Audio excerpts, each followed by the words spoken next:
Are you an adventurer looking to take your hunt to the next level? Then you're in the right place. Welcome to East Meets West Hunt with your host, Beau.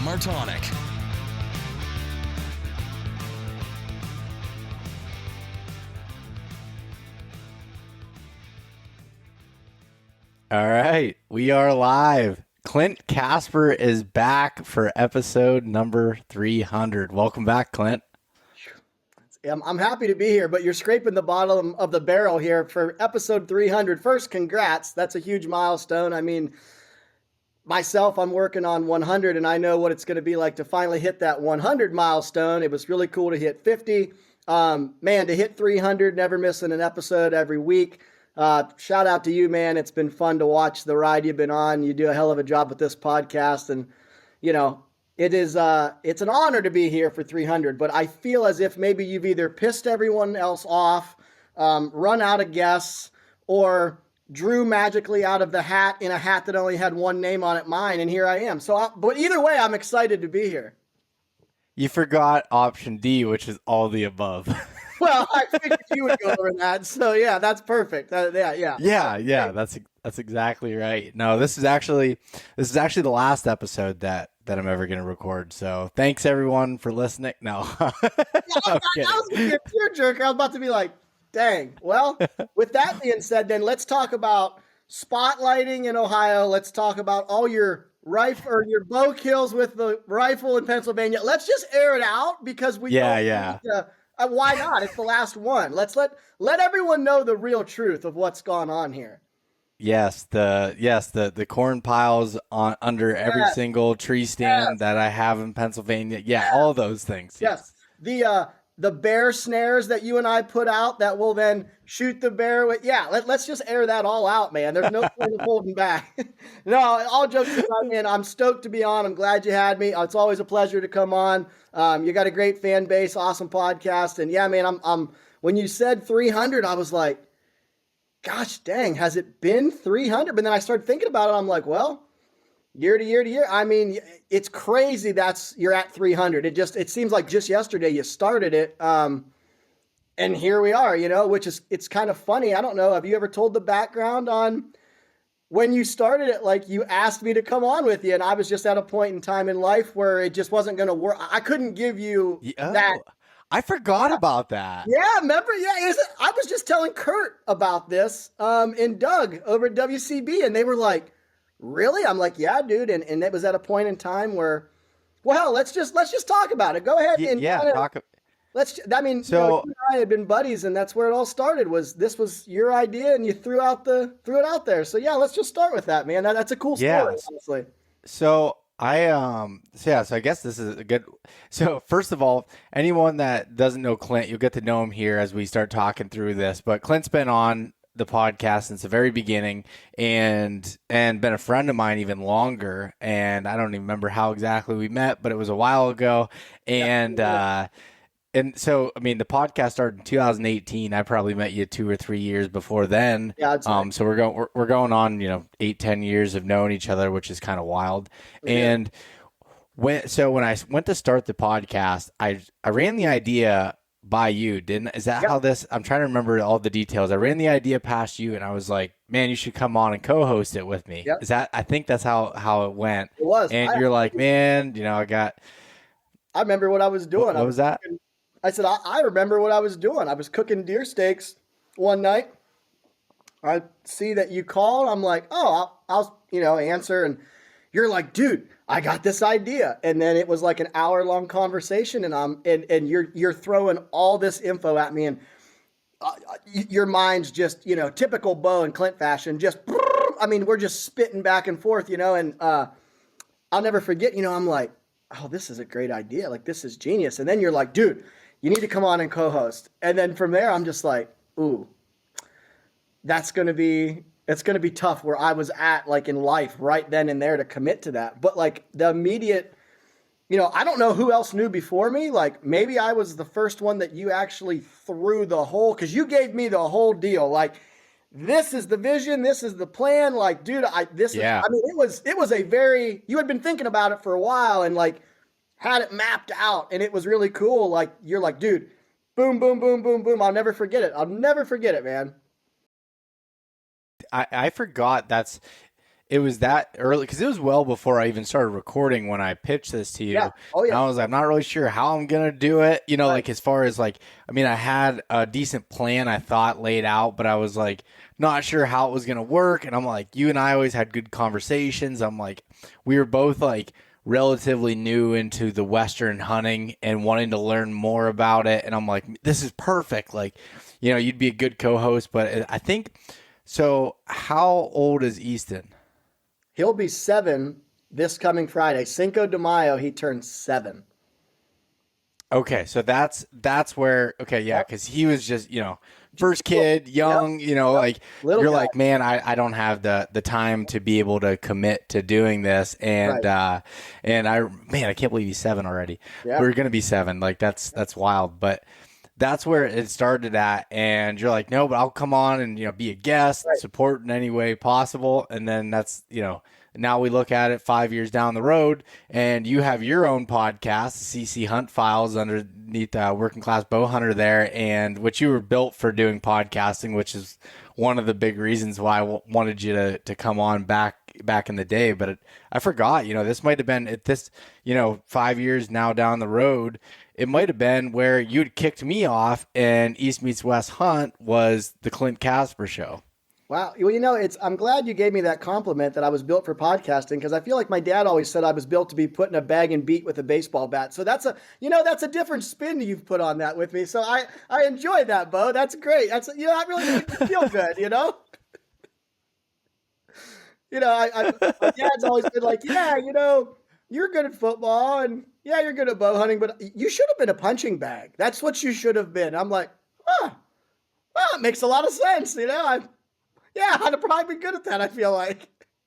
But no, yeah, all jokes aside, it's been, it's crazy to think that, you know, because I remember I wanted to accept so bad. Like, I'm like, man, but I'm the type of guy where I'm a realistic, you know, I mean, I joke and laugh a lot, but I'm very black and white. Anyone knows me, very straight edged. Like, it's either I'm all in or I can't do it. And it was one of those times in my life where I just wasn't ready. I couldn't commit to something that I knew, gosh dang, like, you know, I know you, and as driven as you are, I'm like, you know, you're going to be all in 100%. I had a feeling this would eventually turn into full time for you. And I'm just like, I don't want to be what holds you back. And I don't want to be the guy that can only give you 80, but I want to give you 100, but I just can't give you 100. And it's like, so that was hard for me to turn that down because I knew it was going to be great. And then obviously down the road, you know, Kurt and Eric give me the opportunity with Working Class Bowhunter to have my own show and my own series, you know, underneath them on their platform. And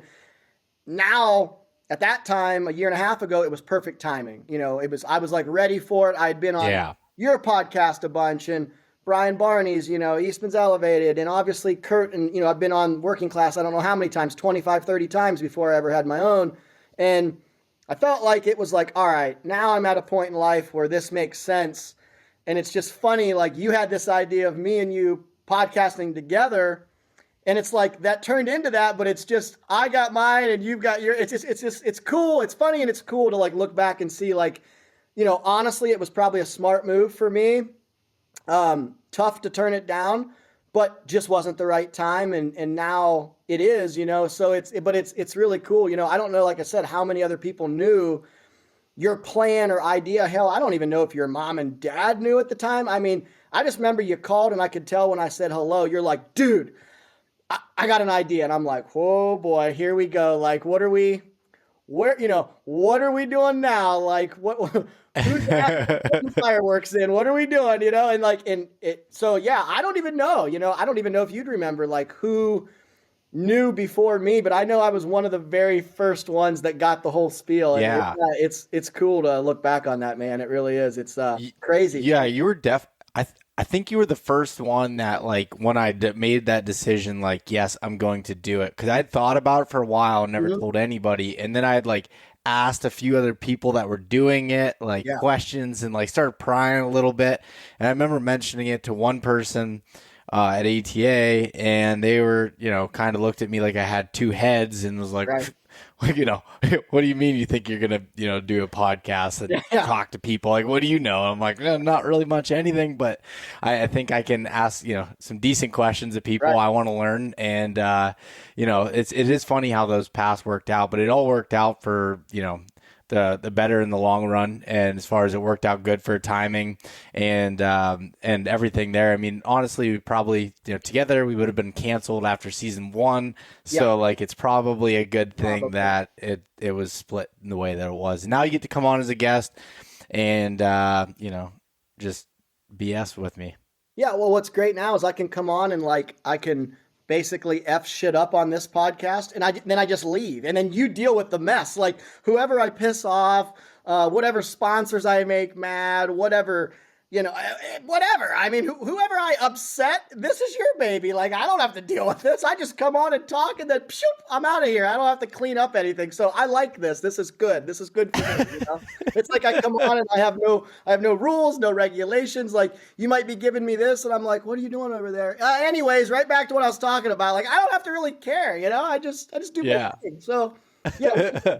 I think we would have got a solid 10 episodes in before we got canceled, and those 10 would have been good, though. I'm going to tell you right now, they would have been hits. They'd still be classics being played at this moment in time, but we wouldn't have made it much past probably 10. Either our livers would have shut out from probably bush light damage, or we would have been canceled, or both. So there's that. Either or, maybe all three. Maybe all three. Yeah, you're exactly right. And it's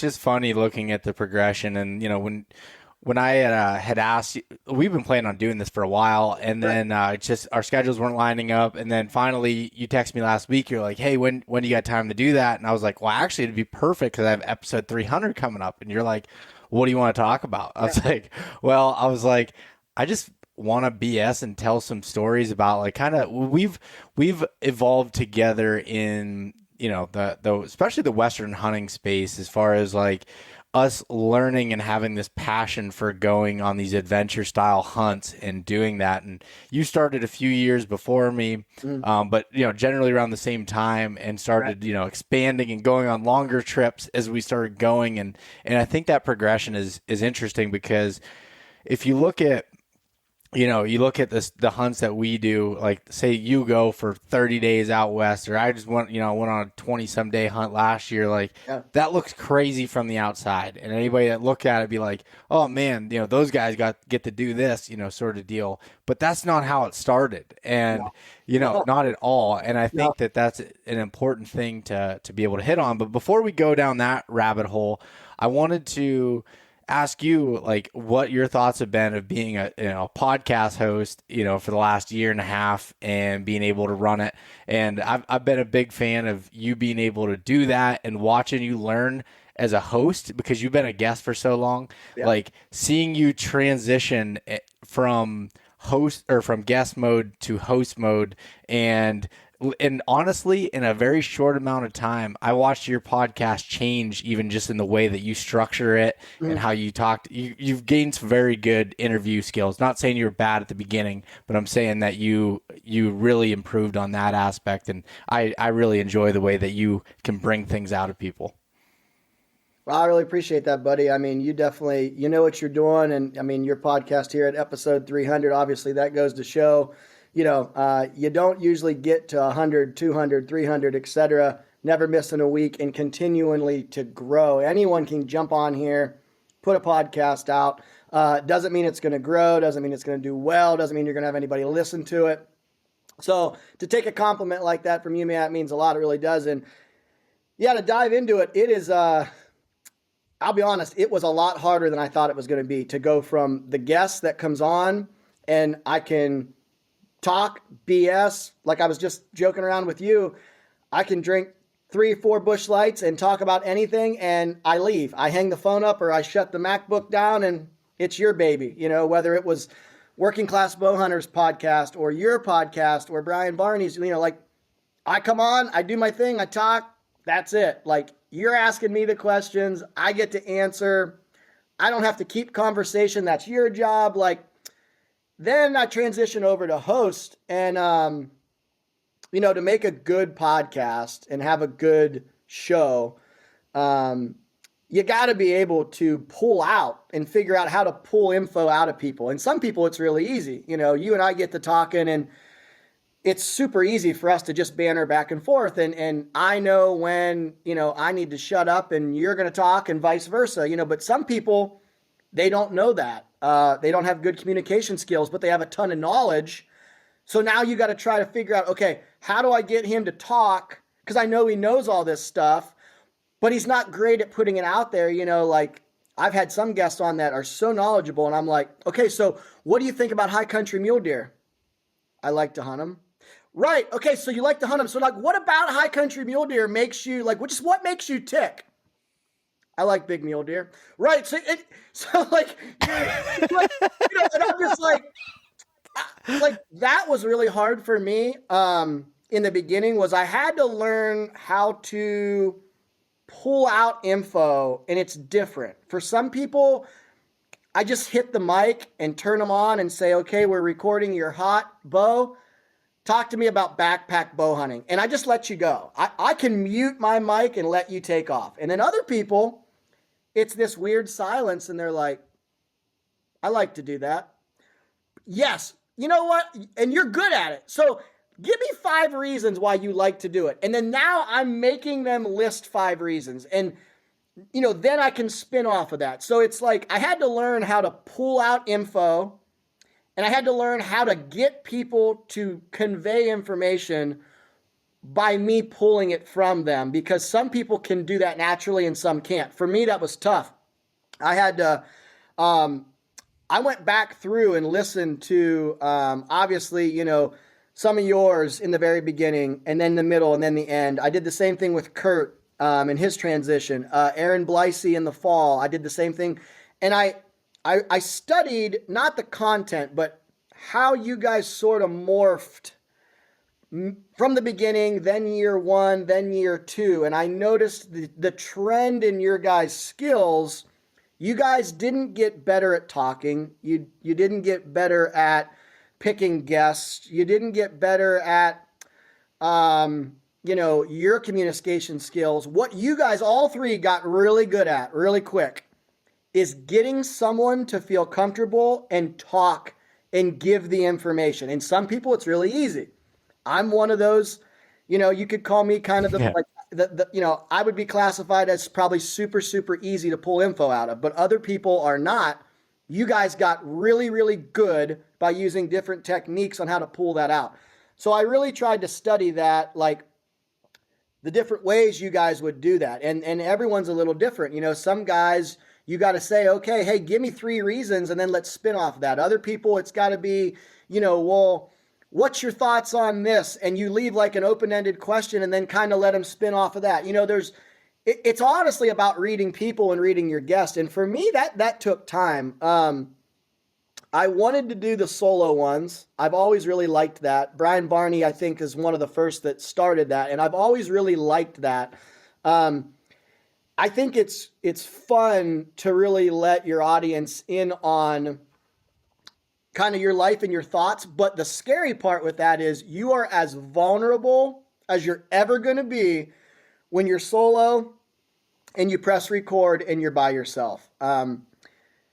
I think for me, that was also super hard, and it's taken me a long time to feel confident. Like the first few I did solo, I was like, oh gosh, do I really want to let that one go? And I did. I've never recorded one that I haven't let go. But I would say that's been the 2 biggest, is pulling info out and being a host, not being a guest. And that's all boils down to getting the info out of somebody. And then the solo ones are a whole nother animal, you know, just because you're talking to yourself in a mic. So just trying to keep your thoughts. You know, I got 80,000 things running through my head every 10 seconds, and I'm trying to remember where I'm at. And like, I get it why some people never do them. I totally get it. But I'll be honest, I like that challenge of doing them. I think it puts me out there to my guests or my audience. I think it's very personable, and I've really grown to like it. But I can see why people maybe try it and are like, nah, I don't really know if that's the road for me. But yeah, anyone that thinks you can go from a guest to a host and it's just bloop, not a big deal. I don't know about that. I'd have to see that happen for me to believe that you actually did it like that quick, because it's a transition. There is no doubt. And it wasn't an easy one for me. I'll be honest. I really had to focus on the task at hand to get better at it. So definitely was a learning curve, still a learning curve. I mean, by no means am I where I want to be, but I'm getting closer each month to where I feel like that's okay. I need to be here. I'm slowly going in the right direction. So I appreciate to hear the compliment from you. You know, obviously you know what you're doing, or claim to know what you're doing, and that's good. Hear you say, you know, hey, buddy, you know, I didn't pay you for that line. For everyone that's listening, I didn't pay Beau to say that, actually. So that's good. I appreciate that. Yeah, well, it's funny because there's a couple things there I want to hit on. Is, you know, you mentioned about having tough guests, and this was the hardest thing for me to. You find people that are so good at what they do, Yep. but they're not good at articulating those thoughts. And I even have, you know, family members that are like that, and it's like hard to be my dad's gotten really good at being able to talk. Yes, he But at the has. beginning, he put a mic on him and he froze, you know, kind of Yeah. froze up, and it Oh took yeah. a while to be able to pull that info out. And so like that's definitely a skill that you learn over time. And like I've really tried to, like, same thing as you, like I listened to people that I respected in the space that were, you know, in the hunting space and outside the hunting space, and like their interviewing skills, and tried to learn how to make people feel comfortable as if we're just hanging out, you know, having a beer and just like telling stories, to be able to do that. And I found like stories are helpful to get that out. But like, yeah, someone like yourself, I've never had to really try or even come in with a script, because I know that it's just gonna flow, because we you know, converse with each other well. But the solo episodes are interesting because I haven't done one of those in a while, and I used to do a couple of them a year probably. And you're so right. Like Brian was one that I always loved listening to his, and he kind of gave Love me him. the idea of doing them. Yep. And I've liked the way that you've done it, because like I know how hard it is when you have to sit here. I'm sitting here in my office, put my headset on, Yep. and just start talking about something. You overthink what you're saying, Oh and yeah. then you're just kind of, it's just like you rambling inside your own thoughts, and it's really difficult. Like, and I tend to do them usually when I'm in like a low spot, like a recap of like, all right, this is how I felt during this time, or what was happening, or like I failed at this and had some struggles there. And it's just like, it's something though I think is powerful for people to hear and understand that, yeah, you know, just because, you know, we put a face on and do these podcasts and everything, just like everybody else that goes through the same exact struggles and challenges. And you know, I had a message the other day, or it was a comment on probably TikTok, because that's usually where people are angry. But like that, someone was like, "Oh man, like me and Johnny were talking. And they're like, you guys, yeah, that'd be nice if, you know, I had all that time to hunt, you know, like you guys do." And like, luckily TikTok only allows a couple lines of a response, and I ended up just kind of like blanking out of it. But I figured it was a good thing to talk with you, because you're a perfect example of this. Is like, and Johnny and I talked about it. Johnny's like, when I told him that comment came through, he's like, do you think those people see that, like, you know, I make money 9 months out of the year, and I take off 3 months to deer hunt, and I'm barely getting by and struggling every single year to Yep. be able to do this, the sacrifice that is made to be able to go and do that. And Yep. I know with you, like, you purposely set up your life with number one goal of your kids, and two, to be able to hunt after that. And like, so you've, you know, taking jobs, whether it's farming, or your other jobs that you've had, all based around having time off to hunt. And I think that the monetary side comes after that. Yeah. Oh yeah. I mean, I get that a lot. You know, it'll be, man, I love your writing, or I love your podcast. Gosh, I'd love to be you. I'm like, oh, so you want to be broke? That's cool. Like, yeah, me too. And they're like, oh yeah, right. You know, and I'm just like, man, you know, went to college, got a degree, you know, had a job all lined up, mom gets lung cancer. So I leave this really good job in the psych-soc world. I was going to be a counselor in the prison system down in Columbus. She gets diagnosed. I'm like, okay, I don't want to move away from home. Go get a job running heavy equipment, dozers and excavators and stuff, working out of state. And I'm killing it. 45, 50 bucks. And I mean, you're killing it. You're making 6 figures a year, but I'm gone all the time. And I'm like, man, living out of a hotel, all over the East, PA, Rhode Island, Maryland is kind of the 3 states I was in a lot. I'm like, God, I really don't want to do that. So got lucky and got a state job. I was there like 8 years for the county highway department right here in Carroll County, Ohio. And I was summer help there. So that helped me get that job. So in college, I did summer and winter help. Already kind of knew the system. So that's a PERS job, government job, pretty solid pay, really good benefits, blah, blah, blah. Get to a point where I'm just like, man, I just don't have enough time off. I can't, the money and all this is great, but like, I don't have enough time to where, like, I don't miss stuff for my kids. I always say I'm just, people be like, oh, you're the GOAT or you're this, you're that. I'm like, nah, I'm just a dad that loves to bow hunt. Like, I don't miss anything for my kids. I don't miss, I rarely miss a daggone doctor's checkup, which I don't even need to be at. Like, Danielle will be like, hey, I got it. It's not a big deal. I'm like, no, I'll meet you there. I just don't miss anything. I don't miss stuff with them.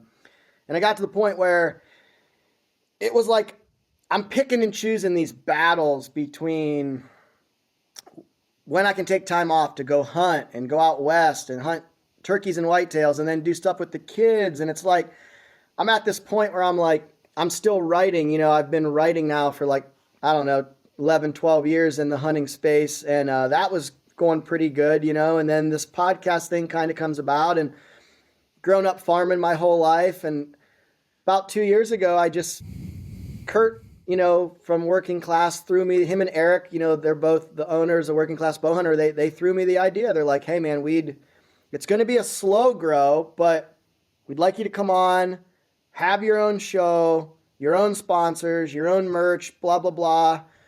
You're going to be our guinea pig. Like, now we've got the Victory Drive podcast that Jacob does. We've got Tackle and Tacos that Jordan Johnson just released today.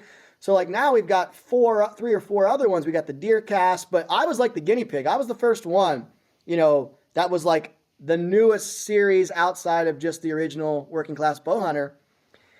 And I'm like, man, if I'm going to do this, like, I'm going to have to really dive all in. And I'm like, I think I'm going to leave my state job. And I remember telling Kurt that, and he was like, dude, I don't want you to do that right now. Like, there's not going to be enough money there. And I'm like, nah, man, like, I'll figure it out, between farming and writing and the podcast. And, a lot of my buddies have businesses, small businesses, that I'm like, I'll be all right. I'll figure it out. And 2 years later, here I am, farming full-time with my dad, and then doing the podcast and the writing full-time, in the outdoor space. And then I still help buddies and stuff out. But it's funny because people be like, oh, must be nice. Like, I wish I had your life. I'm like, so you want to work 4 or 5 jobs and be on the go and never sleep? Cool. That sounds like fun. And they laugh. And I'm like, no, that's my life. Like, if I'm not with my kids and I'm either working or I'm asleep for 3 or 4 hours, and then I get up and the wheels start to spin again. I got a podcast with Beau today, and then I need to go run seed over to this farm and get ready for planting in a couple days once the weather turns good. And then I got to pick up the kids at 4:30 from school, and then we got baseball tonight, and then tomorrow I got to take them to school, and then sometime I need to get a workout in because I still got to be in decent shape to go on these hunts and actually succeed, because I'm in the business of content. Everyone thinks I get paid to hunt. I don't get paid to hunt shit, in plain words. I get paid for articles, podcasts, content, give you guys knowledge back. Well, if I'm not producing, I'm not actually worthwhile to you. You guys don't want to hear me talk if I haven't killed anything with my bow for 5 years. So it's like, when people say that to me, I'm just like, I don't know if you really would want to do what I do, because without an intrinsic love for bow hunting in the hunting space, this is not a job that people would want to do for 2 weeks, let alone this is going on my second year. I'm in my second year of kind of phasing out of the normal 9 to 5, and now I'm doing my own gig. So this is year 2 of that. And I set myself up with like a 3 to 5 year plan where I'm like, okay, in 3 to 5 years, here's where I want to be. Here's where I should be. If I'm not there, I'm going to have to really restructure. And then after 5 years, if I'm still not there, man, maybe this just isn't going to work for me. And that's okay. Like, I understand it's not going to work for everybody, but I damn sure am going to put 110% into it. And that's why I'm in this full time. And I'm hoping that will pay off. We'll find out. I'm in year 2. So next year, after year 3, I'll really be able to kind of evaluate a lot. And then another 2 years can evaluate again after year 5. And you know, but Johnny probably said it best. You're grinding and scratching and clawing to keep your head just above water, but it allows me to do what I love to do. Raise my boys, bow hunt, farm, kind of make my own schedule. Man, I'm not going to sit here and complain. I'm doing what I love to do, and I'm making a little bit of money doing it. Do I have a Ferrari and a yacht and a jet ski? Not that I'd want any of that stuff, but no, I'm never going to have. I couldn't afford one of those. I couldn't afford the tires on the Ferrari to begin with, let alone the car. But that's okay. As long as I've got gold tip arrows and my Matthews bow and some tags in my pocket and my kids got clothes and they're fed, you know what? Hey, maybe I'll need shoes too. I probably should have boots on. But aside from that, Boots would be a good, yeah, I'm in solid shape, man. Like I can't complain, but it's not cracked up like what people think, you know, oh, you get paid to hunt, it must be nice. And I'm like, yeah, it's sometimes it's not nice. Like, you know, I spent 56 days on the sides of mountains last year and didn't kill a damn thing. I could think of more fun ways I could have probably spent those 56 days, but I love to do it. And on those grinder years where it's tough, like, yeah, man, it's, there weren't a lot of fun days in those 56. I mean, it was just, I was running into bad luck after bad luck. And yeah, there's a lot of people that would have done that for 3 or 4 days and been like, wow, this is not fun. Yeah, go do that for about 37, 38 out of those 56 of bad days and tell me how much fun it is. It's not that much fun. No, but what's interesting is like to do this stuff that we're doing, and not to make the whole podcast about that, but like to do that, you have to really, really love hunting. And I think a lot of people tell themselves that they do, yep. But when you're out there doing it, and now it's become, you know, it sounds great. Like, oh yeah, I get to hunt, you know, a lot more than the normal person. And that is awesome. But I'm going to tell you right now that doesn't mean it's just like rainbows and 170-inch deer just running in all the time. Nope. Like that is not the case at all. And it's really difficult. And you have, you know, the pressures that are involved with it that you put on yourself and others. And like, I've learned, like with you and the others that do it successfully, you were born that way with hunting before all this is going on. I feel like you kind of need to have that, or you're not going to last in this space, because like you are a glutton for punishment and you enjoy it, even though you don't, you know, it's like one of those weird things, like you don't really enjoy it, but you do enjoy it.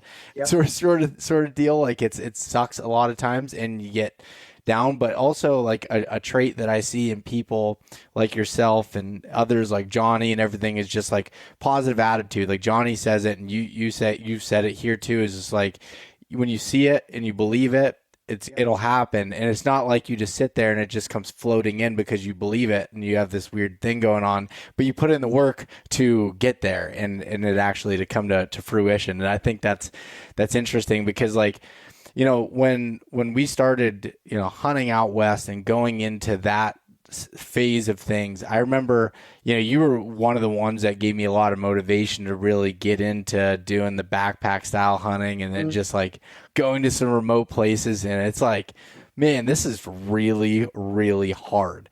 Yeah. And it's really difficult. And like what started with me of like after 3 days of my first trip and feeling like I was going to die for no good reason, just because my mental strength wasn't there, to, you know, fast forward 5, 6 years, 7 years. And then all of a sudden, like now I don't feel that till day 2021. It's like, wow, that's a win. That's good that being able to persevere through that stuff, and you grow as a person with it. But do you remember what was your first like Western hunt that you had went on back in the day? Way, way, way back in the day when this all first started, I got asked by a good buddy of mine to go out to New Mexico and go chase mountain lions. And at that point in time, in New Mexico, you're going to go guided and you're going to hunt them on horseback. It's not a snow hunt. So I'm like, never been to New Mexico, but I wanted to hunt elk there, and I was going to apply for elk that fall anyway. And he's like, well, hey, the outfitter we're going on this tomcat hunt, he guides elk, and he would do a semi-guided hunt for us. He would do a drop camp style hunt, basically, because my buddy had been out there a couple times and killed some good bulls in the Gila, and I'd always wanted to hunt elk in the Gila. And I'm like, all right, well, let's go out, get a little taste for New Mexico, and I had no idea what I was in store for. Probably the most physically daunting hunt I've ever been on, actually. I got the shit kicked out of me on the back of a horse for 7 days and over 140 miles. Finally did kill a big tom, but gashed my head open, bruised a rib, fell off, got knocked off my horse. Well, I was on a mule a couple times too. Horse and mule got knocked off or got kicked off them, I think 3 different times. It was like I was going through a 2-a-day football practice twice every day, once in the morning and then once in the evening. I felt like an addict because I was eating ibuprofen and Tylenol rotation like it was Skittles. And I was 21 years old, like peak physical shape, and literally, it was the toughest thing I'd ever done. Like just riding horses 30, 40 miles a day, up this, down this, up this, down this, the nastiest, thickest scrub oak you can find in New Mexico. That's where the cats are. And that's what we were in the whole day.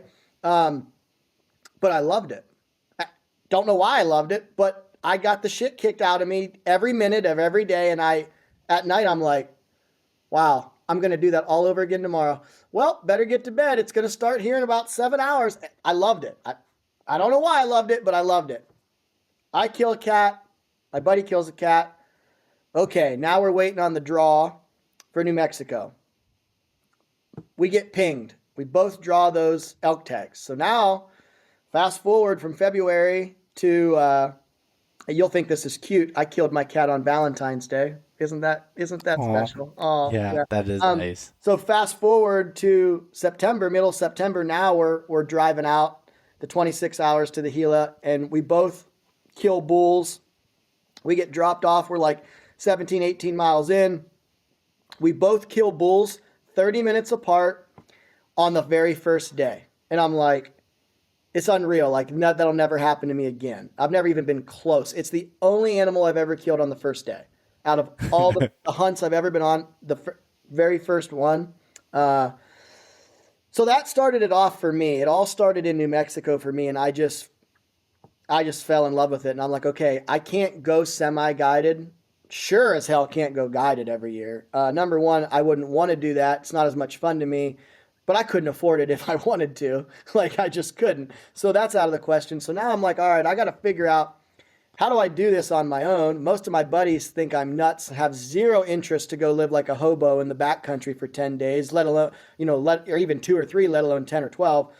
So I just started figuring out, okay, how do I go do this by myself? And that's kind of where this all blossomed in, was from a lion hunt and an elk hunt in the same year in the Gila Mountains of New Mexico.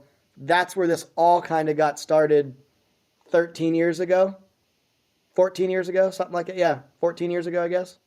So pretty wild to kind of think about. But that's where it all took place, basically. Yeah. Oh man, I didn't realize it was that long ago too. For some reason, I thought it was like 10 years ago that happened. And nevertheless, it was funny because you had told me the story about the mountain lion before, and yeah. I remember you saying how it was the most physically demanding hunt you've ever been on. Yep. And I've known a lot of the hunts that you've been on. I've hunted a lot of the areas that you've hunted. Yep. And it's like, how is that? It didn't make sense to me. And then, you talk about the horses and all that aspect you throw into the mix. And, you may be a farmer, but you're no cowboy. And so that made it a little bit harder. Any chance I got to get off that horse or mule and walk, I was doing it. Like, my guide kept laughing because he's like, if I told you, hey, there's a stick right there, you better get off, it might trip up your horse. He's like, you would be thrilled. I was jumping off my horse to be like, oh, yep, there's sticks everywhere. I better walk for the next 3 miles. I just wanted to get off and out of the freaking saddle. Like, because it was just constant up, constant down. My knees and hips, it was, I mean, like I said, it was literally, and then you're holding your bow. They kept telling me, dude, take the rifle, put it in the scabbard. I'm like, no, I'm a bow guy. I want to bow kill this thing. And they're like, you're going to have to hold your bow the whole time. It's so thick. You can't put it on your back. We can't strap it to the horse. So if anyone needs me to teach them how to hold your bow 6,000 different ways throughout the course of one day, I can show you, because I did that for 7.5 days. I'm your guy. I found out 97 different positions of how to hold that bow, because you hold it this way for a little bit, this arm gets tired. Well, then you got to hold it over here. Well, then that gets tired. So then I figured out a way to put it over my neck and then hold it with one hand, hold it with two. And then you got to steer like you're on the back of a horse or a mule. So you got to ride and you're going up, you're going down. I mean, it was physically and mentally, it's like I said, it's still the toughest one I've ever done. And it was just because of the added aspect. If you would have told me I could have just walked, it'd have made life so much easier. But when you're covering 30 some miles a day, walking's not going to cut it. I mean, you're not going to walk 30 miles a day up and down this stuff in the nastiest, thickest scrub you can find.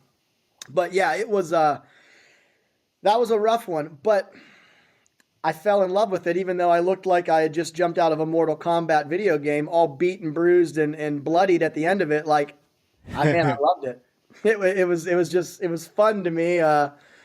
That's kind of when I realized, like, yeah, these out west hunts, and it just captivated me, like the mountains, and it's the first time I'd ever really been out there, like just the different styles of hunting and just everything that was encompassed with all that. It was very life-changing for me, and yeah, here we are. So that's how that all took place, which is pretty wild, really. Well, yeah, now, I mean, like you're doing, multiple trips a year. You usually have tags in a whole bunch of different places and are going out whenever you get a chance, whether it's, spring bear hunting or spring turkey hunting. And then, with elk, mule deer is your big thing that you've been focused on a lot in recent years. And like, traveling and doing these things, and it just seemed like it's just grown this passion for you. Like, what are some things that you did on those first hunts that were like, you just shake your head at now, like lessons that you learned of like, okay, this was something I need to change, or whether it was yourself or your gear or whatever. What's something that comes to mind? I think the biggest thing would be I would have these master plans, and I'd have like 2 of them, and then they'd both blow up immediately. And then I'd be like, oh shit. Well, okay, I'll just figure this out on the fly. 'Cause anytime I've hunted whitetails or turkeys out of state, I just figure it out on the fly and get back into deer and turkeys. And I just felt like, based off of woodsmanship and just my knowledge, I can just kind of make up for maybe a lack of not having a bunch of plans. And I mean, those were epic fails every time. Like, by the time I finally regrouped and got another plan C, D, E, my hunt was over. So lack of planning, or I should say putting too much effort into 1 or 2 plans, definitely cost me some tags. I think gear wise is a big one. I had a lot of the right gear, but it was knowing how to use it, when to use it, why to use it, where to use it. applications for this style tent versus a bivy versus a teepee with a stove. I can remember being in a snowstorm in Utah in a big Agnes 3-season tent on a -7-degree night in a snowstorm with my puffy jacket on. I had every ounce of clothing I could possibly put on. And then I had, I opened up my Kafaru bag and basically had like my feet and legs down in the bag. And this is all in my sleeping bag.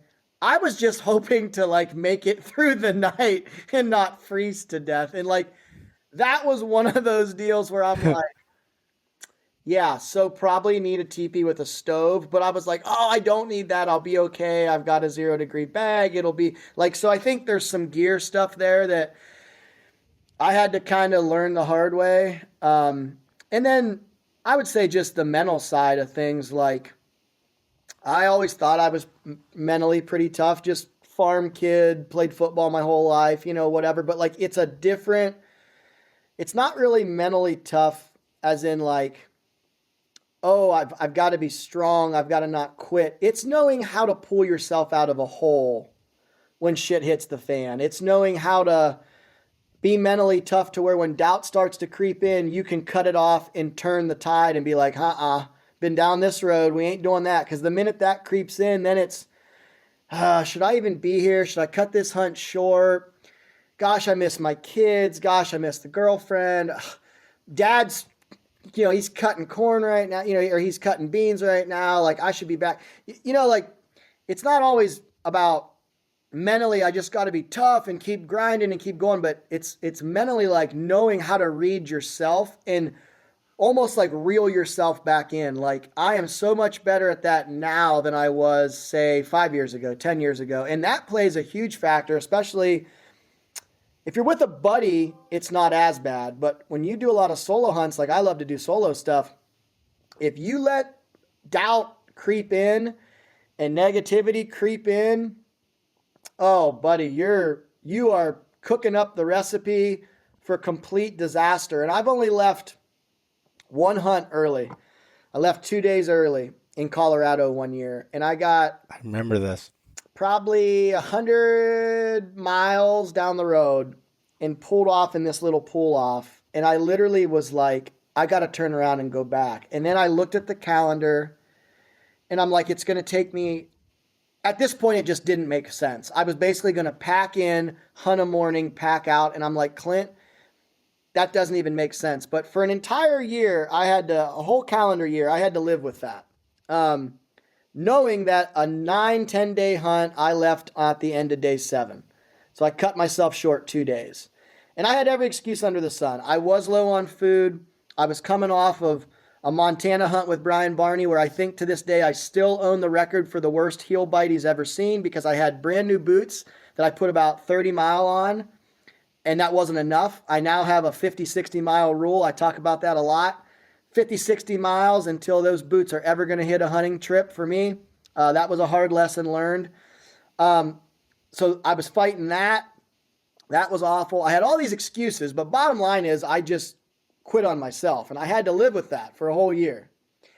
And that was the worst feeling I think I've ever experienced because I had to look in the mirror every day and know something I love to do, chase mule deer, high country, by myself. I didn't quit on Beau. I didn't quit on my kid. At the time I had Easton. I didn't quit on Easton. I didn't quit on, Peterson's bow hunting, who I'm writing for. No, I quit on myself. Like, I gave up on me and said, I'm going to throw the towel in. That was really, really hard for me to accept. And, but I'm glad. Honestly, I'm happy that it happened because to this day, I've never left a hunt early. Honestly, most of the time I'm rescheduling plane tickets and I'm figuring out how to suck another day or two out of the trip. But that hunt definitely taught me a lot about mental toughness and how to reel yourself back in, and what I needed to have done to continue on, I didn't do. So it was a really good reminder because for a whole year, that's all I thought about was I got to redeem myself. I got to redeem myself. Like, it was killing me to know that was it. Like I left 2 days early. I'll never know what was going to happen or what could have happened. And it's the best thing that ever happened to me. But at the time, that was the worst 28 and a half hour drive I'll ever experience. Like that was awful. I mean, it really was like, man, oh man, was that. I don't know if I even turned the radio on. Like it was just silent. I didn't want to talk to anybody. I just wanted to just drive and be like, okay, I've got to just get all this out. And I'm like, the second I get home, we're going to forget about this hunt and move on. But I knew it was going to sting till the following year. And it did. I mean, that was a brutal year dealing with that. Cause I never it never left, I knew what I did. Yeah. Well, yeah. And I think anybody can relate to those types of situations, like where you quit on yourself early. And I like the way you explained it. It's not as easy as just like one foot in front of the other and just keep going, because like you have to reframe your mind, at least for me. Like I almost have to play like mental tricks on myself, like as I'm going through it. I went through it because I haven't been on very many hunts besides my Idaho bull, where it was just like first day, go in, kill an elk, everything's great, walk out, everything's great, and take some photos, everything's great. Woo! Yeah. It rarely ever goes that way, and like, and you and I have talked about this extensively in the past, where you had was it a 4-year stint before you killed your first mule deer, and because it was the same with me and the elk, and. So like during that process, like I remember how much like I just hated that feeling of failure, and at the beginning I was quitting on myself, where I felt like by that last year I wasn't quitting on myself. I just wasn't good enough to get the job done, and I felt better about that than I did, when I quit on myself. But eventually you just keep putting in those reps, and I was able to, get it done, and the same thing that you were with mule deer. But I hear it so much where people talk to me and be like, oh man, like it was great, you inspired me to go out west, and I love to hear that. And then I'll hear, I went out there, but that weather sucked, man. Like there, the weather sucked, and this, and we had to, this happened, and we had to leave after 3 days and head out, and that's next time I'll get it. And I'm like, when you start making they're excuses, no matter what sometimes they can be good excuses, but they're excuses. And that's what's the people that I see that are the most successful in anything from whitetails to elk to mule deer to anything, and even business for that matter, is like they just keep going, and they figure out how to get to that end zone or that end point, and they don't give up until that last minute. And that's something I always just try to put in my head. And sometimes that might mean taking a half a day and resetting. Oh yeah. Like in Montana last year, I went out after 10 days and showered, and went in, threw some TV on at my brother's house, and cleaned up, then came back in recharging, ready to rip and tear again. And like sometimes you need that little bit of that reset to help you, and I think it's different for everybody what that reset might be. But and not everyone's going to have, going back to, not everyone has all the time that, 21 days to go out there and take a day off. I get that. But it might even be just a morning of maybe sleeping in or doing, or something that gives you that little bit of that reset that you might need. Or maybe you just need to take that one snack that you always like to have at home that you have in that bag on day 4, that you hit that goal, you get that snack, and that might just give you that boost that you need to be able to, rip and tear. But, thinking back again on my elk hunt last year, where I had so many failures, one after another, I remember looking at Justin and I was like, I don't want to bow hunt anymore. Like I hate this. Like I can't do this. Like I suck. Like I'm down on myself, and just like, I can't make this happen. And I was like, no, just gotta get your head right. And just, kept going until the end, and it didn't end up working out in my favor, and that's okay. But I know at least I went until that day I said I was going to go to, and made it out, and that's a half win, I guess, if you want to put it that way. Yeah, I mean, honestly, sometimes I feel like on backpack style hunts with a buddy or solo, the win isn't always punching a tag because I feel like when I draw my bow back and I've got the shooter mentality, like if you let me get my bow back, I'm going to kill you. Like I've got that confidence, and that confidence has come from years of getting to that point where I'm like that. So that's not the hard part for me. Um, Staying the course for 9, 10, 11 days, that is way tougher than actually finding a buck or a bull and going in and trying to kill it. And typically that's where you separate the men from the boys and the hunters from the killers. Is the killers typically are always the guys that can withstand and last that 10, 11, 12 day stint if they have to. And then on day 12, they get their shot. Whereas sometimes, the other guy after day 7 or 8, he's just mentally out of it. And he might stay, but is he still hunting as hard? Is he still doing these things that need to be done? Nope, he's out of it. He might still be present, but he's not actually intrinsically, he's not still motivated. He's not still in it. He's kind of lost his way of the world on this hunt now.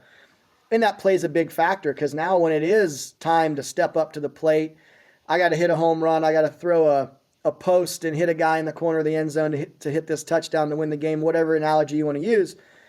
Now you're at full draw at 70 yards and you got to be good enough to make this shot. And it's like, if you're not in the moment and you've been out of it, now you're putting all this pressure to make this, it just makes everything so much harder once you let yourself escape the reality of what's going on. You're just not there anymore. You're not present. Like you're there, you're on the hunt still. You didn't go back to your truck, but you're really wholeheartedly not still in it. And then an opportunity comes up and it's like, oh shoot, now I got to like put this different hat on and try to, man, that's tough. That's tough to do. And it's like the guys that can stay in it can then capitalize when that one opportunity comes. Cause I kind of keep a little journal of like my hunts and stuff. And I mean, typically if I hunt 8 to 10 days, I will have 1.5 to 1.7 opportunities. So 1 to maybe 2 if I'm really on a good hunt. And mind you,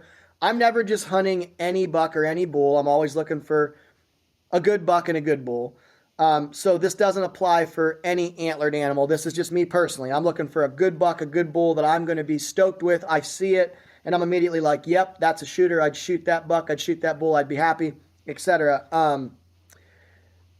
If I'm lucky in 10 days, I'll have 2 opportunities. On the bottom side of that, I'll have 1. There's been some hunts I've had none. So you don't want to let one of those moments come by you and you're not really wholeheartedly in the moment, because now you just really drastically shot your chances in half to then make it happen in that moment because you're mentally not in it. So that's how I kind of always roll that around in my head. Like when I start to feel a little, oh God, I'm on day 8, man. And then I'm like, wait a minute. What if in an hour from now, it's my time? I'm at full draw and I got to make this 67-yard downhill shot on this bedded buck. This is it. Like my whole hunt's coming down. When I start to think about that, it gets me fired back up again. Like, okay, you got to be ready for the moment. I got to be in it. I got to be ready. It could happen at any second. I used to not have that power to constantly stay in that mindset, whereas now I do. I can intrinsically motivate myself to constantly be ready for that moment. And I think that's come with a lot of failures. It's come with a lot of hiccups. It's come with a lot of screw ups. But I've now got the confidence in myself mentally to pull myself constantly out of the hole, stay above ground, and I'm always waiting on my moment. I'm always like, all right, I'm going to get my opportunity. But when it comes, this is probably going to be the only one. I got to make it count. And that mindset has definitely changed the game for me. Obviously, I don't punch every tag. I'm never going to punch every single tag. That's just not going to happen. It just isn't. And I'm okay with that. But more times than not now, when I get back to full draw and I get my opportunity, stuff's typically going to die because I'm in the moment. I'm ready for it. I'm starving for that. I'm not just half-heartedly walking around. Well, I hope I stumble into an elk and then I can make a shot. Like, I'm always laser focused as much as I can be. And I think, you look at the Brian Barneys of the world, the Travis Nowotnys, guys that are just constantly punching tags.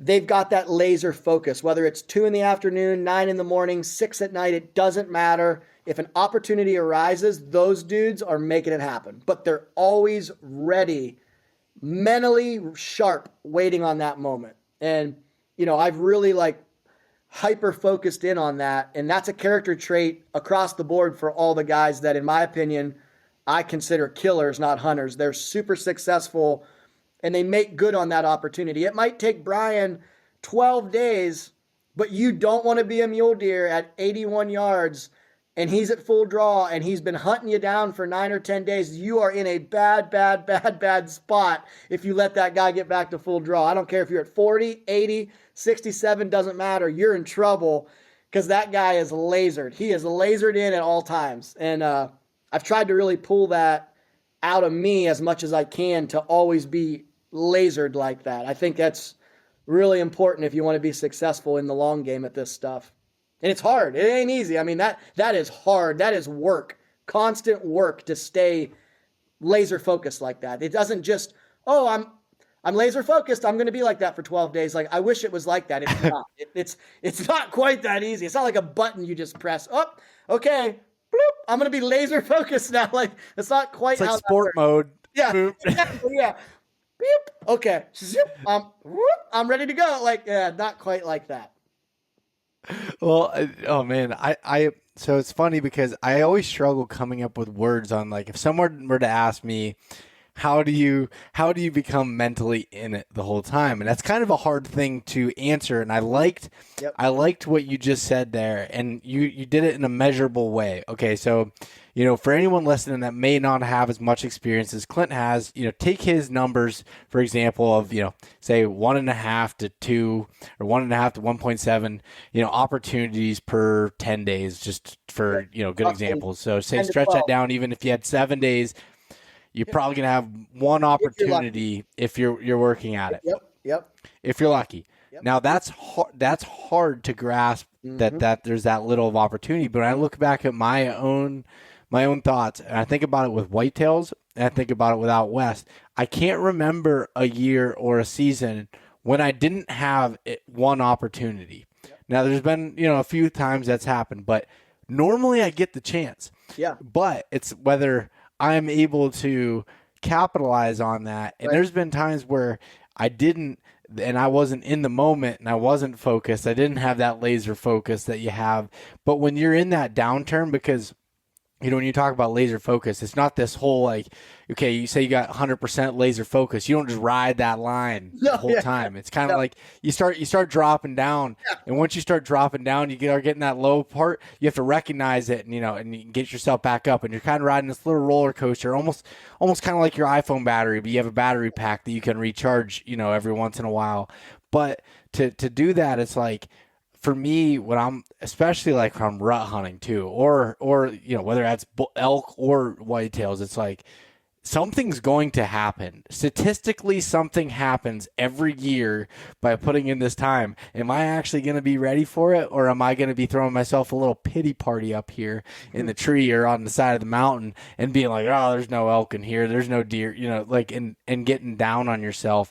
And it definitely helps when you have a good hunting partner that you can relate to. But I feel like it's really valuable to do, with you put yourself in a situation where you're solo a lot, but there's also a lot of guys that don't have good hunting partners where they're forced to be in that situation, but learn those skills that you can take advantage of it for yourself, and then also be that person for somebody else too. If you're hunting with somebody, you having that positive, motivation and reinforcement, and being able to move it, not in a weird, everything's going to be okay in unrealistic way, but like having, being able to kind of back it up there. But I really like the way that you mentioned that, because it's so true of like, there's a good chance that you will have an opportunity. It may not be, an opportunity a day like you might see in some videos back in the day or anything. Like it's not going to be like that in the type of hunts that we're doing.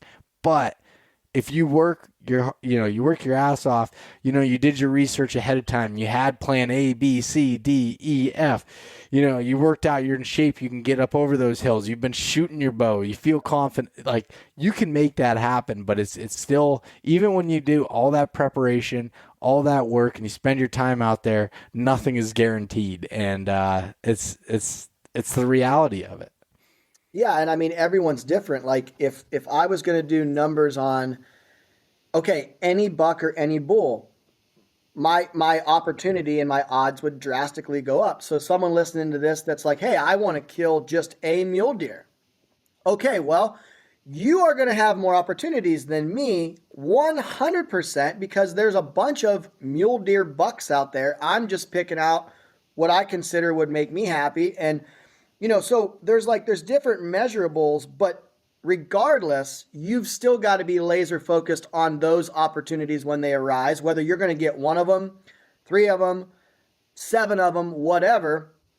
You got to be ready for those moments. You don't want to be lackadaisical and then miss your opportunity, because nothing's granted up there. Nothing's given. They don't, the elk don't go, well, Beau has East Meets West Hunt podcast, so I should give him an extra opportunity because he's worked really hard for this, and it would be great content for the podcast, and I'm going to get to be all over Instagram. They don't give a shit about that, and they're never going to give a shit about that. So, honestly, I feel like in a way, because we do what we do, it's like the animals all team up and work against us. Like, oh, CC's up here. Well, let's just freaking throw every extra angle we got at his idiotic ass because we don't want to be on his Instagram. I almost feel like it's worse, actually. Like they're out to get us or something. But yeah, I mean, you got to be ready for that, whether it's going to be one opportunity or you're going to get 5. Every time you don't capitalize,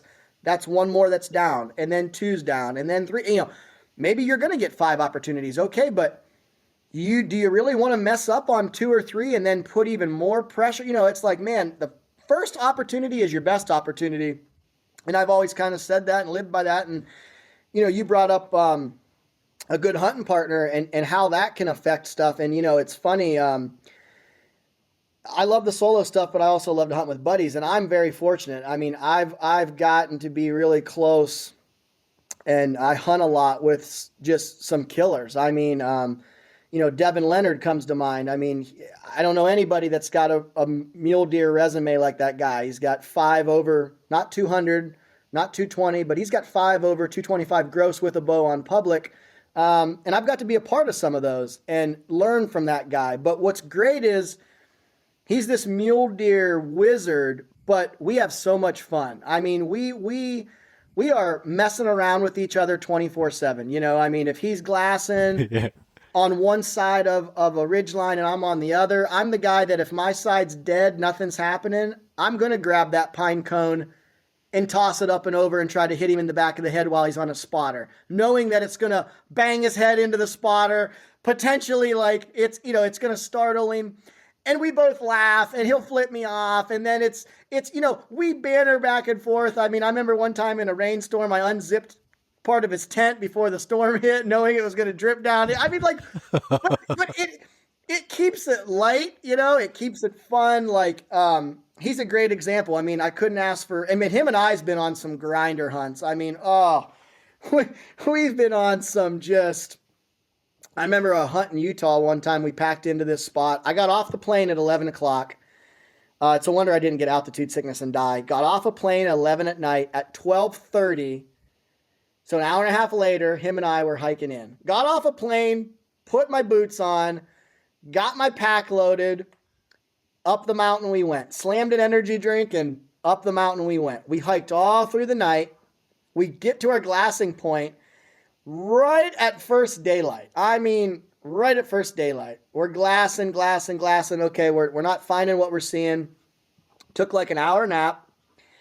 And then we said, okay, we're going to make this big push up and over this pass.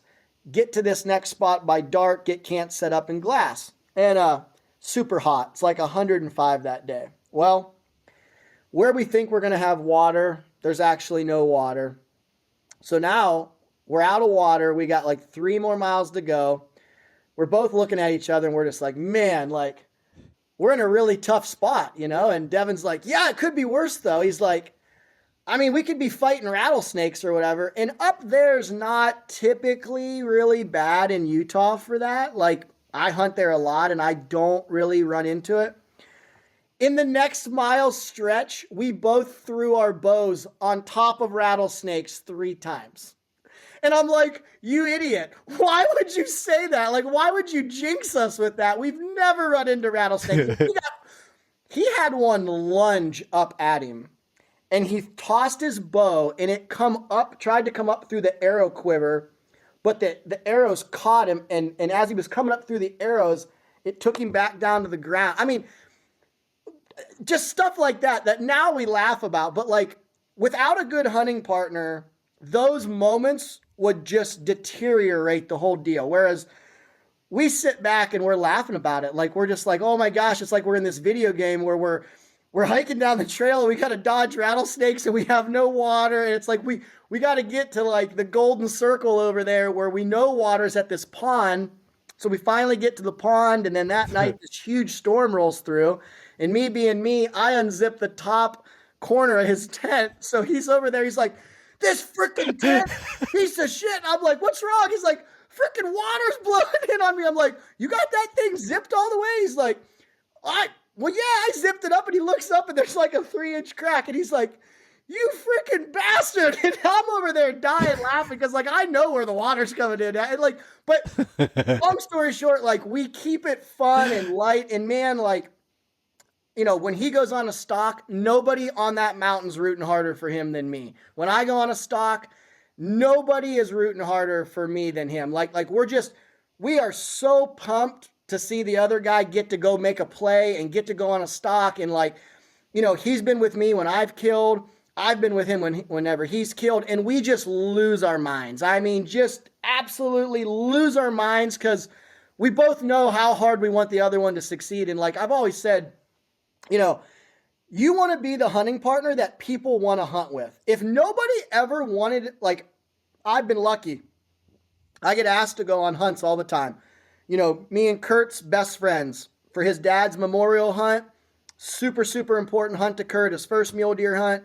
He asked me and Devin to go. Like, that was one of the more prouder moments of my life for him to be like, man, this is going to be a super emotional hunt. It was over his dad's birthday. First hunt since his dad had passed away, all these things playing into it. And he's like, dude, I really want you there. Like, I want you and Devin there. Like, it gives me goosebumps just talking about it because I know how much that hunt meant to him. And then for me to watch him kill a buck, like I'm watching through the spotter. He kills this buck in Wyoming in the backcountry. Like, and it's me, him, and Devin. And we're in this moment. Like, I'll never forget just being like, man, like, what if I sucked as a hunting partner? And that is why I didn't get to be here and experience this. And he kills the buck, and we're packing the buck out in this rainstorm, and it's hailing, and then it goes to complete clear skies and stars, just out of nowhere.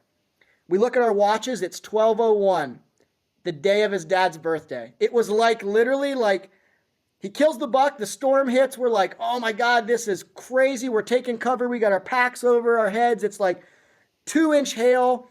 We're getting beat on. And all of a sudden I look up and I'm like, do you see the stars? And Devin's like, what the? And it's like, it just all clears out. And we're like, that's just not how it happens out there. You know, we're at 12,000 feet in Wyoming. Like typically it doesn't just that quickly. It's total shit. And then it's like gone. Like the storm might stop, but now all of a sudden the stars are out and we're like, that's weird.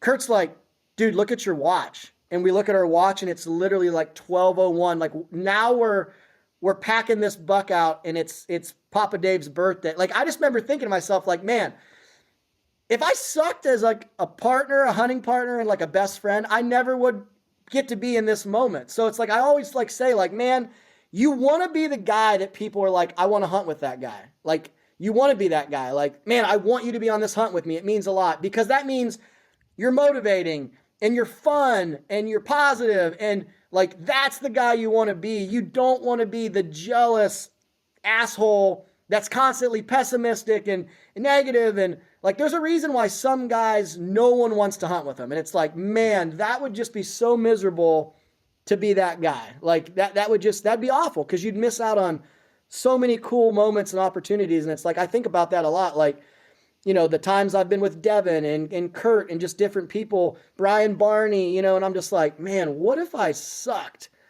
as like a person and a friend and a hunting partner? Like, look at all the things I'd have missed. Like, and I don't know, it's just, it's good to think like that, because it really keeps you in check. Like if you weren't a positive person, look at all the opportunities you'd miss. And that's not just hunting, that's in life and business and relationships and being a parent, you know, across the board.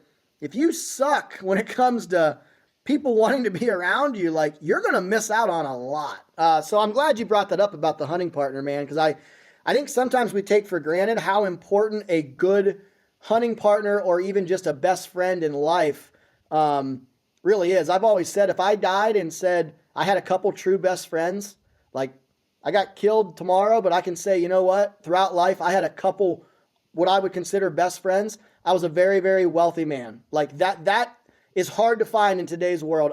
One or two really, really true best friends that want you to succeed, want to see the best. They're able to motivate you. They're able to give you brutal honesty, like all these things. If you can say you ended your days and you had a couple of those, in my opinion, man, you did pretty freaking good in life. Oh my gosh, yeah, that's such a powerful statement there, because like even think about, and one thing that you added there at the end that I think is an important part about it, like saying you're a good hunting partner by saying, oh, I want somebody, you know, my hunting partner to kill this deer, this elk. Right. That's one thing, but actually really doing the things to help, you know, put them first almost. You know, obviously you want to fill your own tag, and that's important, but when you're helping other people, you kind of get that reciprocated over time. You know, things will fall into your lap in ways that, at least this is the way I look at it. And then even like, you know, in business and like, so like there's a million freaking podcasts out there now. You know, I talk to people all the time about like you know, ask me questions about it and like, you know, give them, you know, my thoughts or my experience that would hopefully be able to help them. And it's like, could I look at them as a competitor and be like, no, like that you know, you help other people out and be a good person. Like if you do your job, you will win too. It's good to be, what's that saying about rising tides? I don't know. I can't remember. Raise all ships, something like that. That. Whatever that saying is. Yeah. Red hot chili peppers or something like that. Yeah. I'm with you. Nickelback. Yeah. Nickelback. Oh. Yeah, that's it. But so no, but it's seriously, like it's right here in my heart. Good old no, but in all seriousness, it's like, but in all seriousness, it's like and we talk about, I mean, I've talked about good hunting partners a lot on here, but like the way you just explain that is such a good way. And I don't think it can be overstated enough of being a good hunting partner and just a good friend in general to people and being there for them, because you will get that when you feel like you are like surrounded by so many good people and people are doing so many good things for you. It's probably because for a long period of time, it's probably because you've been doing things that are, you know, the same to others. And that's why these people are gravitating towards you and want to see you succeed too. Yeah. And I mean, and sometimes you've got to be, as a best friend and a hunting partner, sometimes you got to be the hard truth. Sometimes you got to say the statements that aren't always great. You know, you've come to me before with certain things, questions on life, questions on your podcast. Man, should I take this deal? What do you think? And sometimes I've had to be the best friend that's like, yeah, Beau, I think you're a little off on this one. You know, in my opinion, I think I think this and I think that. And it's probably not what you wanted to hear, but you didn't come to me for what you wanted to hear. You came to me for, what's Clint Casper think? He's going to be brutally honest. And as a best friend or a really good hunting partner, sometimes you got to be that guy, you know? And I think it's important for people to understand, like, being a good best friend or a good partner in life or a hunting partner, it's not always going to be rainbows and golden brick roads. You know, there's sometimes where, you know, Devin's had to be like, hey, dude, you're rushing stocks, man. I know you want it bad, but dude, let's go back to our foundation. Like, let's go back to what we know. Like, we're getting ahead of ourselves here. Like, or, you know, I can remember we were trying to find this one buck he was after and searching and oh my gosh, excuse me, we were covering so much country every day and just dragging ourselves, you know, through the mud trying to find this buck. And I'm like, dude, I think we're overthinking what we're doing here. Like, let's go back to some of our original spots and let's look at them again. Let's read glass. And he's like, you know, I don't know. And I'm like, Devin, what's always worked for you, man? Your foundation on big mule deer has landed you 4 giants at this point. Like, the foundation of, you know, hey, he summered here. I used to see him here. He likes here. Okay, I've went around and not found him. Maybe I've overlooked him close to where I originally found him. I'm like, dude, that's happened how many times and you've found the buck? I'm like, and we did that. We went back and we found the buck. And like he to this day, he'll be like, dude, I never would have killed that buck probably if you didn't kind of like throw me back to my foundation. Like, and it was I had to disagree with him. And I'm like, I don't think we should do that. And he's looking at me like, what? Like, what are you tying? I'm like, dude, I think we need to go back to like, but he just needed someone to shift focus and kind of bring him back to the roots and foundation of his hunting. And it's like, once we did that, man, boom, we're back in the game. But like, I didn't just tell him what he wanted to hear. I was like, nah, man, my opinion, I don't think we should do that. I really don't. I don't think, and I count on him. If I go to him for business questions or I go to him for hunting stuff or relationships or anything, I know Devin's going to give me Devin's thoughts, not what Clint wants to hear. He's going to give me what he really thinks. And I think that's important. You know, like you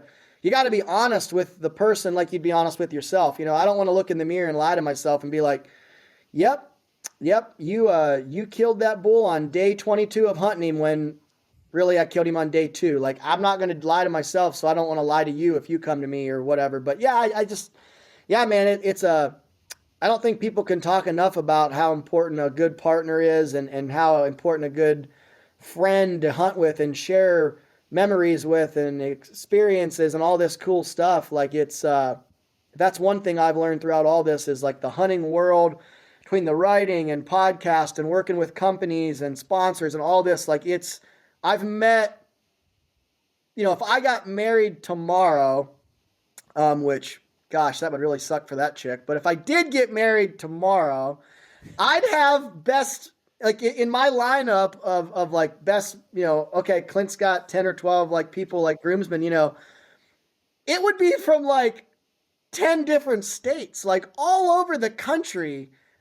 It's so wild to me to think like that, but that's how it is. Like, I'm like best friends and so close with, you know, a guy from Montana, a guy from PA, and a guy from Illinois and Iowa and over here and over there. And it's nuts to think that. But like, being a good hunting partner and being a good friend has led to these connections and led to these friendships. And, you know, it's funny. I met Devin on the side of a mountain.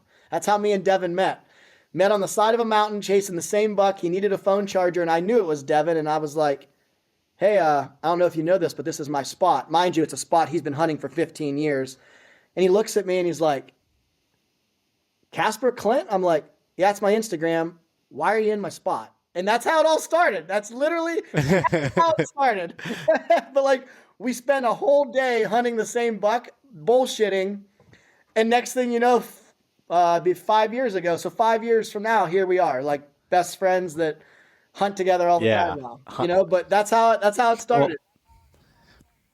Oh, that's hilarious. But the hard truth thing is that's another thing that I feel like I've talked to you about this because you and I always talk, whether it's hunting or life or whatever, like whenever, we might not talk for a couple months. And then when we do, like if there's like an important decision that needs to be made, a lot of times we call each other because it's like, I'm going to shoot you straight and be like, I don't know. I think you're already too far deep in your own thoughts and you're not getting, the whole picture and vice versa.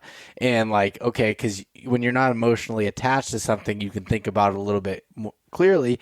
And by doing that, you're not being an asshole to that person and trying, like, nobody wants I don't want to tell you something you don't want to hear, but if that's what you need to hear, then that's what I need to tell you. And I think that's super important to be able to do. Like, I know when I was hunting down in West Virginia, the first time I hunted with Josh Ilderton from the Untamed, like I didn't know Josh that well, but him and I clicked right away, and I learned that he was really there to help me. Like, he wanted me to be successful when there was a 155-inch 9-point, and I'm learning the ground hunt from him, and he's at 18 yards, and the buck, spooks and goes away, and he goes, you needed the draw. Like, you needed the draw, or like you needed the draw when you saw his antlers, not when you thought you had that shot. And that was 100. And Right. if I were to let my ego get involved, I'd be like, well, what does he know? I've shot bucks before. Like get that way. And that's not how. And I was like, no, he was 100% right. Like that I messed that up, and I took that information and have used that going forward. And I think that having that, being able to give honest feedback that is really in the best interest of the other person, not in your own selfish best interest for them to make a certain decision, but to think of the others there. And that all comes around to being that good hunting partner. But I can think of so many situations where that is helpful. And like I said, you and I have been calling each other on these things for a long time. I mean, last year I know you had a rough season and I had a rough elk season, and like, and we were talking back and forth about that, and it, no matter how strong either of us think we are mentally at this point, we're not all that strong in the long term. You still need help sometimes, and it's good to have good people around. Absolutely, and that's one thing that I'll put on that. Yeah, that's one thing I think everybody could do a better job of, is understanding. Sometimes you just got to be vulnerable and you need some help, or you need some guidance, and you just need to be able to put yourself out there and let somebody help you a little bit, and that's okay. I mean, without help, I wouldn't have a podcast. I wouldn't be a writer. I wouldn't be even in the hunting world. I wouldn't have the success I've had. I wouldn't be the dad that I am. I wouldn't, there's a lot of things. I mean, basically everything I've done, someone has helped me along the way. And anyone that's like, no, I've done it all myself. No, you haven't. I guarantee I could find someone down the line that helped you some way, somehow, got you started, gave you a tip, gave you a number, got you connected with somebody. Some way, somehow, someone has always helped to get something going. And then it's, okay, what do you do with it from there? But yeah, I mean, it's not always going to be, I don't need help, I'll do it myself. Help, I've always looked at help is not a bad thing. And if you look at help like it's a bad thing, it's going to make for a long life. Whereas if you look at help as it's a good thing, you got people that care about you, you got people that you can learn from, you got people you can pull knowledge from, you can rely on, etc. If you can be vulnerable and let people in and let them help you when you need help, and you're okay with that, I think that makes you stronger than the guy that's like, nope, bullshit, I don't need help, I'm too strong for that. Nah, not really, man, because that's just showing me you're not vulnerable. You can't put yourself out there. You can't take any information from anybody else because you got this narcissistic viewpoint of you're always right, no one else is going to be right, you're not wrong. To me, that guy's not mentally strong and mentally tough at all, actually, because he's not being truthful to himself to begin with right out of the gate. Yep. No, I totally agree with that 100%. So what do you think? What's your plans? What's your plans for this year now? Like, do you have any tags in your pocket already? I mean, I know you just did some turkey hunts and you were successful out west doing some turkey hunting. Mm-hmm. But what about this fall? What's that look like? Or maybe even the spring yet? Maybe you're going spring bear hunting. Who knows? Yeah. So I got a bear hunt. Kurt and I and the gang from Working Class Bowhunter, we're going to be up in Manitoba with a good buddy of ours. And then I'm going to hopefully get out with Brian Barney for a week. I'd love to. Gosh, I want to get that spot and stock bear in Montana with my bow. I'm starving for that. And I've been at full draw. I've let some bears walk that just, I've been fortunate. I've killed some good bears in my life. So I don't want to just kill a bear. I want to kill a good one. I want to kill a good mature boar. And I've let some bears walk that they just weren't it for me. I've been in super tight, been at full draw a couple times. And, yeah, I really, really, really want to get that monkey off my back. I still got my Ohio turkey tag, filled Nebraska, filled Kansas. I did, which this is breaking news because it just happened last week. I have which this is pretty wild. I got a New Mexico bull and a buck tag. So my September is going to be New Mexico high country velvet bucks, and then right into probably come back for a week. And then I'm going to be chasing screaming bulls for that third week and into the fourth week of September down in New Mexico. So I don't know what Utah's going to pull for me. Colorado, I put in for points. So probably I will have 2 mule deer tags and an elk tag for sure in New Mexico. May have another elk tag that I pick up over the counter in Utah for late. But as of right now, New Mexico is going to eat up that September for me. I'm going to do some guiding for a good buddy in October. I'm going to guide 2 elk hunters in Wyoming. So that's going to be new. Going to have a horse camp. Going to be going to be diving into that a little bit. So that's going to be kind of like the podcast thing. I'm going from, guest to host. Now I'm going from hunter to guide. So that's going to be really cool. Really looking forward to that. Going to be kind of put through a guide school in the summer for like a week. So that's going to be fun. That's going to be cool. I think it'll be a hell of a good time. It's going to be a big learning curve, but these guys, they're bow hunters and they want to go chase elk at the end of the rut with their bows. And, yeah, man, we're going to see if I can, go from bow hunter to bow hunting guide and I'll just fake it. I'll just fake it and act like I'll be like, yep, I've killed hundreds of bulls. I know what I'm doing. Just follow me, buddy. I'll get you into a 380. That's so exciting. I mean, getting those. I mean, you pulled some tag. I mean, that's good. Yeah. I mean, tags are definitely harder to get. Out west than they were even 5 years ago. But I will say that there's still plenty of opportunities if you're willing to play the game and put in for the stuff. As I say that, as I forgot to put in for Kansas again, for whitetails. I wasn't planning on hunting, but I wanted to get a point, and I don't know why I screw up on the whitetail points that I need because I'm always so focused on all the Western stuff. But no, that's super exciting fall that you have there. I'm excited to see you going back to New Mexico chasing bulls too. That's fun. I mean, I know mule deer is your thing. No doubt you're going to get that done there in the beginning. But I'm excited to see you get back and chase some elk because I mean you've chased elk in the past years, but it seemed like you've always been doing that late, stupid, hard hunt in Utah that you like to do for some reason, and get to chase them during the rut again. Yeah, I was in Colorado last year for 14 days and burned 4 points and couldn't have been any closer to killing a 320, 330 6 point if I tried. I mean, I still don't know how I didn't get to release an arrow on that hunt after 13 days, 14 days with my good buddy Jared Knight, and neither one of us released an arrow. And I still to this day, we couldn't have went on that hunt 10 more times and not released arrows if we tried. Like that's just how it played out. Like I don't really know how that played out that way, but that's just how it did. And, the old Utah extended late season. Yeah, you sound like Kurt. Kurt's like, I'd rather you smash my foot with a sledgehammer than go chase elk around in 20-degree weather and a foot of snow. He's like, I literally would rather you break all my fingers. Yeah. Well, and I think I truly think that it's gonna end up being a banner year for you because like I feel like I've again from knowing you long enough. there's these waves, like, and sometimes, we both hit these like low spots and like it'd be a struggle. And then once it starts rolling, things just roll Yep. and it's I good, hope you're right. good.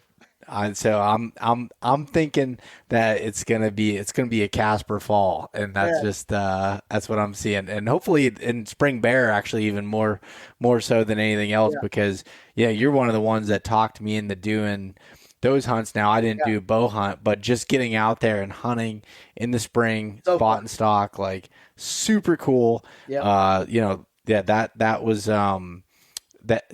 I just think that hunt's super cool to be able to do. And I remember the video footage, and I'll have to see if I can get one of those clips from you and post it when this comes out. But I remember you being like real close to, was it a cinnamon bear or Yep. color phase bear or something? Like you were like right up on, and you gave the pass, and it was super cool.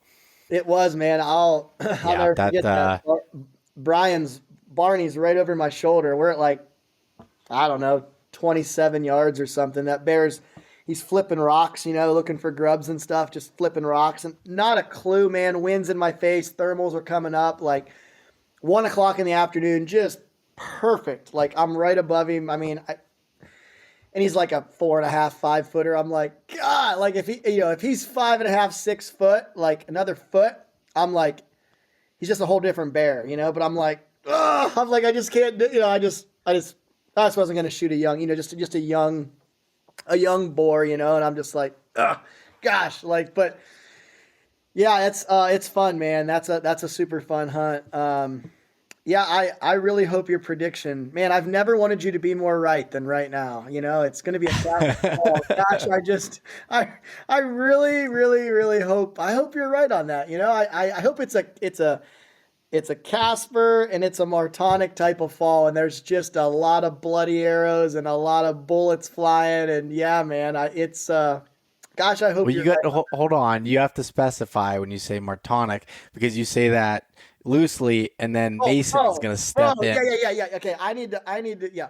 Beau Martonic. Mason's Yeah. had enough luck, and Mason's had enough. He's due for a little stretch of like what Beau and Clint have to deal with every now and again. Like, it seems like that dude. It's like you give him a piece of bubble gum and a rock, and we'll go out and shoot a 145 with it. And I'm just like, what the hell? How does like what is going on? Like, what? Like it, but. No, man, I mean, hey, there is a prime example of a guy that is laser beamed, and when you give him an opportunity, 9 times out of 10, he's filling a tag. When his Yeah. opportunity comes, he is striking. There is no doubt. I mean, and he proves that year after year, Oh, year after year. You give him an opportunity, you're probably riding in the back of his truck. yeah, and I've had him on the podcast talking about whitetails and stuff, but he's gotten that way out Oh, west yeah. too.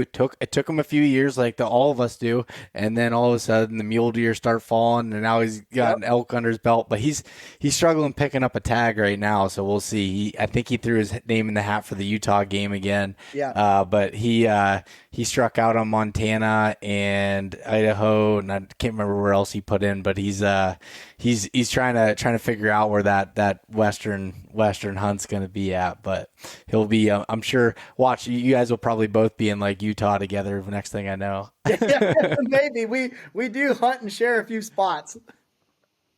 Yeah. Oh man. But anyways, Clint, I appreciate you coming on and talking and being here for episode number 300, which is pretty incredible.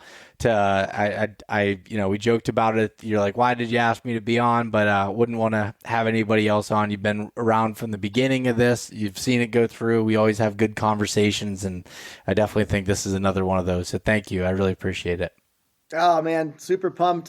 When you asked me to come on, I did not have a clue, honestly, that it was going to be 300. And I read the description of the invite, and I'm like, 300? I'm like, what? Like, yeah, man, I can't thank you enough. It's been fun to watch you grow. It's been fun to watch this whole thing unfold. And man, I can't definitely can't sit here and say that, I'm for sure the most proud, because I'm sure mom and dad over there is probably pretty damn proud of you. But I'm going to say I'm one of the most proud of you for sure, because I've been around from the very beginning, and it means a lot to come on, this 300th episode and just be a part of it in general. Usually we do a few episodes every year, and now I can kind of pay that back, and I get you on mine, and it's always fun to have you on. But yeah, man, just super stoked to see where it's going to go. Super proud of you for where you've taken it, and sky's the limit. Hopefully, like I said, hopefully this year it's the Beau, Martonic, and Casper fall, and then that just adds flavor. It adds even more flavor to this episode because we're almost kind of calling our shot without calling our shot. So then that way